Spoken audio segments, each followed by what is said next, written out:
l'arme secrète de l'athlète. Ce n'est pas toujours ce qu'on m'imagine. Aujourd'hui, on plonge dans les coulisses de la performance pour voir comment les champions arrivent à maîtriser un adversaire redoutable, le voyage. C'est la grande question, non? Comment ils font pour rester au top, même après avoir traversé la planète à 10 000 bornes de la maison? Eh bien, la réponse ne se trouve pas que dans les salles de sport. C'est toute une science cachée qui commence bien avant le coup d'envoi. Et voilà, on y est, l'adversaire invisible du voyage. Parce que oui, pour un sportif de haut niveau, le tout premier combat, ce n'est pas contre un autre joueur ou une autre équipe. Non, c'est contre le voyage lui-même. Faut s'imaginer le truc. L'air dans l'avion est super sec, la nourriture est différente, les fuseaux horaires sont complètement chamboulés. Tous ces petits détails peuvent transformer un champion en pleine forme en une version, fatiguée et beaucoup moins performante. La première bataille se joue vraiment dans les airs. Allez, premier défi, l'avion. Et c'est pas une mince affaire, parce que l'intérieur d'une cabine, c'est un environnement vraiment à part qui va mettre le corps à très rude épreuve. Ouais, c'est littéralement ça, un désert. L'air en cabine, il est climatisé et surtout il est super sec. Résultat, notre corps perd énormément d'eau, bien plus qu'on pourrait le croire, juste en respirant. Et là, attention, la déshydratation n'est jamais loin. Bon alors, comment on lutte contre ça? C'est assez simple en fait. Les experts sont clairs là-dessus, il faut boire 15 à 20 millilitres de liquide en plus pour chaque heure passée dans l'avion. Ça peut paraître un détail, mais ce petit ajustement, il change absolument tout. Et voilà 2 petites astuces de pro, toutes bêtes mais ultra efficaces. D'abord, on prend sa propre gourde. Comme ça, on contrôle ce qu'on boit et quand on le boit.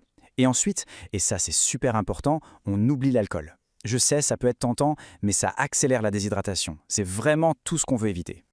Ok, l'hydratation c'est réglé. Maintenant parlons nourriture. Soyons honnêtes 2 minutes, les plateaux repas des compagnies aériennes, c'est rarement pensé pour des athlètes de haut niveau. Il faut donc absolument anticiper, sinon on risque de donner à son corps un carburant, disons, de mauvaise qualité. Du coup, la solution, c'est la planification. C'est la stratégie du grignotage intelligent. D'abord, on emporte ses propres collations, des barres de céréales, des fruits secs, des choses qu'on connaît. Ensuite, on contrôle l'énergie. On gère l'apport en calories parce que, logiquement, quand on est assis pendant des heures, on brûle beaucoup moins d'énergie qu'à l'entraînement. On a survécu à l'avion, super, mais le combat est loin, très loin d'être fini. À peine le pied posé par terre, un nouvel ennemi pointe le bout de son nez. Le redoutable jet lag. Le décalage horaire, ou jet lag. En gros, c'est quand le cerveau est complètement perdu. L'horloge qu'on a tous à l'intérieur, notre horloge biologique, elle n'est plus du tout synchronisée avec l'heure qu'il est dehors. Le résultat, une fatigue de dingue, des problèmes de concentration, bref, le combo parfait pour rater sa compétition. Et là, petit fait super intéressant. Tous les voyages ne se valent pas. Aller vers l'Est quand on perd des heures, c'est biologiquement beaucoup plus difficile à gérer pour le corps que d'aller vers l'Ouest. C'est fou, non? Mais alors, pourquoi? Pour piger le mécanisme, il faut parler de la mélatonine. C'est un peu l'hormone du dodo. Le cerveau la fabrique quand il fait nuit pour nous dire « Eh, c'est l'heure de dormir ». Le problème, ou plutôt la solution, c'est que la lumière du jour bloque cette production. Et c'est justement ça la clé pour se résynchroniser. Du coup, comment ils font les pros? C'est simple. Ils utilisent la lumière naturelle comme un énorme bouton reset pour leur horloge interne. Et ils se forcent à adopter les heures de repas de leur destination le plus vite possible, parfois même déjà dans l'avion. C'est un autre signal super puissant qu'on envoie à son corps. Ok, on a géré l'avion, on a géré le décalage horaire, mais c'est pas encore fini. Les défis continuent une fois sur place. Et le prochain, il se trouve, dans l'assiette. Et là, il y a une règle d'or. Une sorte de mantra à se répéter sans cesse quand on est à l'étranger. Cuisez-le, épluchez-le ou laissez-le. En gros, si un aliment n'est pas cuit ou qu'on ne peut pas l'éplucher soi-même, on n'y touche pas. C'est un principe de précaution de base, mais il est vital.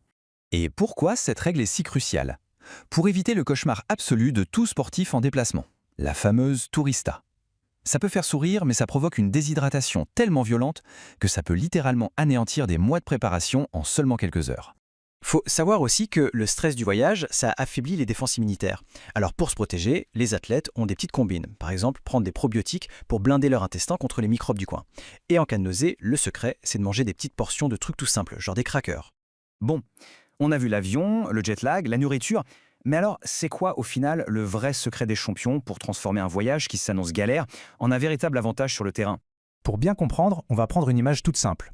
Imaginons que le corps d'un athlète, c'est comme un smartphone ultra performant, le tout dernier modèle rempli de potentiel. Dans cette analogie, l'énergie de l'athlète, c'est la batterie. Le voyage, c'est comme changer de pays avec son téléphone. Et pour le recharger, il faut quoi? Le bon adaptateur? Eh bien pour un athlète, cet adaptateur, c'est la nutrition, l'hydratation et le sommeil. Sans ça, impossible de recharger. On se retrouve vite à plat. En fin de compte, ce qu'il faut retenir, c'est que la victoire, à ce niveau-là, ce n'est jamais de la chance. C'est le résultat d'une préparation au millimètre près qui commence bien avant même de faire sa valise. C'est cette planification qui fait toute la différence. Et au fond, tout ça nous amène à une question un peu plus large. Au-delà de la compétition, toutes ces stratégies nous rappellent une chose essentielle. Et si, finalement, le sport le plus important, c'était tout simplement de prendre soin de sa santé? C'est une bonne question à se poser.